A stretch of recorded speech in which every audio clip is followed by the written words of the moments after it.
Հայաստանում ցորենի բերքահավաքն ավարտվում է։ Այս տարի 14,000 հեկտարով ավելի վարելահող է մշակվել գյուղացին գոհ է բերքից։ Այս տարվա ցորենը ոչինչ, մոտավորապես միջինը վատ չէ ամեն տարվա համար։ Արդեն մեր երկրի 466,000 հեկտար վարելահողերի 82%-ը մշակվում է։ Սերմացուն նույնպես լավն է, ամեն հեկտարից մինչև 50-60 ցենտներ բերք է հավաքվել։ Միջին բերքատվությունը ցորենի 35 ցենտներ եւ կարելի ասել մի քիչ ավել, իսկ կարին 25 ցենտներ, որը լավ է, Բայց առատ բերքն իրացնելն է բարդացել միջազգային շուկայում գինն ընկել է, դրսից ներկրումներն ավելացել են եւ այսօր Հայաստանում ալրաղացները 100 դրամից բարձր գին գյուղացուն չեն առաջարկում ցորենի համար։ Մինչև 150 դրամով է գալիս էին Բաղրամյանի Էշմիածնի աղասները տանում են մեզնից։ Բայց այսօրվա դրությամբ նրանք էլ են հրաժարվում, որտեղ Ռուսաստանից ասում են կանեն բերե մարտիկ լացրե, որ ձեր ցորենը մեզ պետք չէ։ Շիրակի մարզի ամբարները լեփլեցուն են նաև կարտոֆիլի բերքով, այս տարի դեռևս Վրաստան, Իրաք, Թուրքմենստան չի արտահանվել, կարտոֆիլի սպառման պիկը դեռ ձմռանն է լինելու։ Պաշտոնական վիճակագրությունը նույնպես վկայում է, որ տարվա ընթացքում շուրջ 25,000 տոննայով քիչ կարտոֆիլ է արտահանվել, բայց ի դեպ մյուս կողմից հայաստանցի ֆերմերներն այս տարի ավելի շատ կարտոֆիլ են ցանել։ Ուստի ֆերմերներն իրավիճակային որոշում են կայացրել։ Որոշեցինք, որ մի քիչ դանդաղեցնենք բերքահավաքը, մի քիչ վաճառենք, որովհետեւ մի քիչ գինը կայունանա։ Տեսեք, ինչ անօրինաչափություն է։ Ֆերմերները գյուղացին վաճառում է 70-80 դրամով, բայց մենք հենց որ ուսումնասիրում ենք շուկան, այնտեղ քաղաքացուն հասնում է մոտավորապես 150-170 դրամի։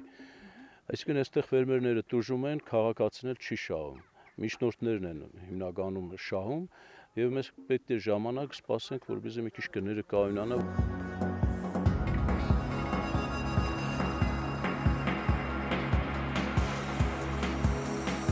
Ցանելու, մշակելու եւ հիմա արդեն բերքահավաքի սեզոնին մարդիկ զանգվածաբար դաշտերում են։ Շատ ֆերմերներ իրենց հողն ու այգիները մշակելու համար վարձու աշխատողներ են վերցնում։ Եվ գյուղատնտեսությունը փաստորեն որ ապահովում է մեր երկրի տնտեսության հնայի շուրջ 20%-ը, այս սեզոն նաև աշխատատեղերի զգալի քանակ է ապահովում։ Իսկ գյուղնախարարությունում ընթացիկ աշխատանքների հետ զուգահեռ հաշվում են արդյունքները։ Օրինակ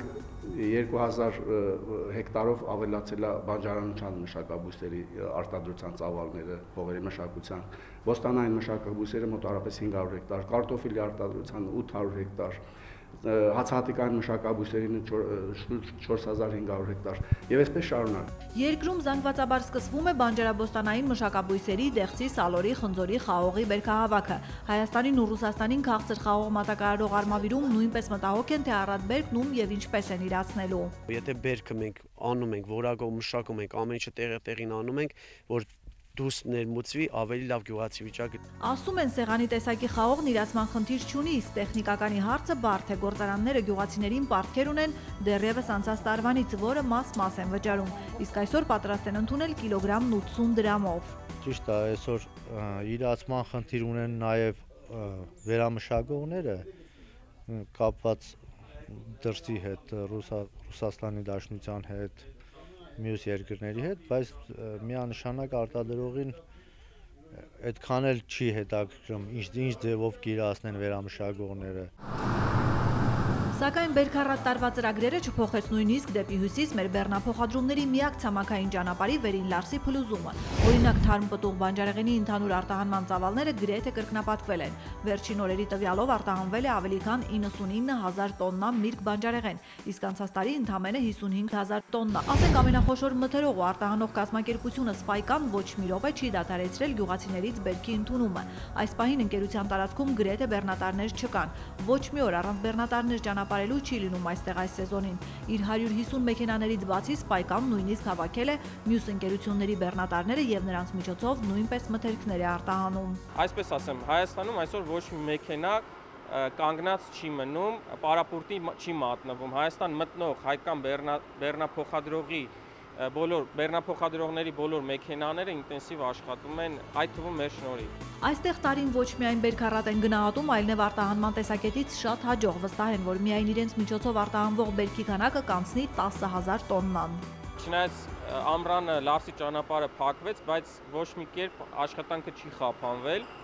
եւ մի քանի անգամ գերազանցել ենք անցյալ տարիների ցուցանիշները, բոլոր եւ կորիզավորների տեսակետից եւ բանջարեղենի տեսակետից։ Գյուղնախարար Սերգո Կարապետյանը, որ ամբողջ տարին գյուղերում ու այգիներում է անցկացնում, տեսնում է, որ պտղի արտադրության ծավալները շատ մեծ են, կանխատեսում է, որ նաեւ Դեղցի, Սալորի, Կեռասի ու Խնձորի առատ բերք կլինի։ Դժվարություններ կան այս տարվա մթերման առումով, մենք բոլորի հետ աշխատում ենք, բոլոր ձեռնարկությունների հետ անհատական աշխատանք է տարվում, կարելի ասել ամենօրյա աշխատանք,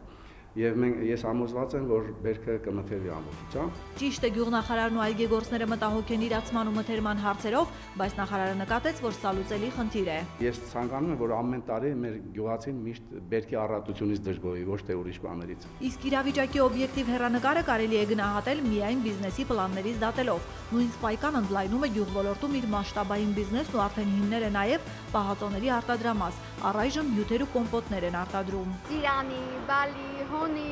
անարատ, մաքուր, տնականի նման պատրաստված է։ Գործարանը, որի պաշտոնական բացումը դեռևս չի եղել, հեռանկարում նպատակ ունի արտադրել այսօրվա տարեկան 5 միլիոնի փոխարեն 40 միլիոն շիշ եւ արտահանել 8 անգամ ավելի շատ արտադրանք։ Նախապես պայմանավորություն ենք ձեռք բերում մեծ սուպերմարկետների ցանցերի հետ, որոնք ունեն մի քանի հազար խանութներ եւ ելնելով իրենց ներկայացրած պահանջներից արդեն դրա հիման վրա կառուցում ենք մեր արտադրական պլանավորում ենք մեր արտադրական հզորությունները։ Օրինակ տարիներ առաջ շատերն էին բողոքում, որ Սպայկան մրգի արտաքին ու որակական տեսքի չափանիշներ էր սահմանում, ամեն ինչ չէ, որ ընդունում էր, բայց միջազգային այդ չափանիշը մատուցվեց մեր ֆերմերներին եւ ընդամենը մի քանի տարում ապրանքային պատշաճ տեսքով ու որակով մրգերի արտադրության ծավալներն աճեցին։ Հիմա թիրախը եվրոպական շուկան է։ Հայաստանը իմ խորին համոզմամբ կարող է արտադրել 10 անգամ ավել ապրանք եւ 10 անգամ ավել սպառել նույն ռուսական շուկայում։ Պահանջարկը բազմիցս գերազանցում է մեր կողմից հնարավոր առաջարկը այս պահին։ Իսկ գյուղ ոլորտում այսօր ակնհայտն այն է, որ գյուղացու խնդիրները տեղափոխվել են հաջորդ օղակ։ Վերջին տարիներին ու այս սեզոն ցանելու, աճեցնելու միջոցների անհաղթահարելի խնդիր չկա։ Խնդիրը տեղափոխվել է իրացման օղակ, իսկ այդ օղակը փորձում է ընդլայնվել եվրոպական շուկա նույնպես դուրս գալու համար։ Արմինե Ուդումյան, Հայկուշ Ասլանյան, Աննա Մարտիկյան, Տիգրան Բաբայան, Առաջին ալիք։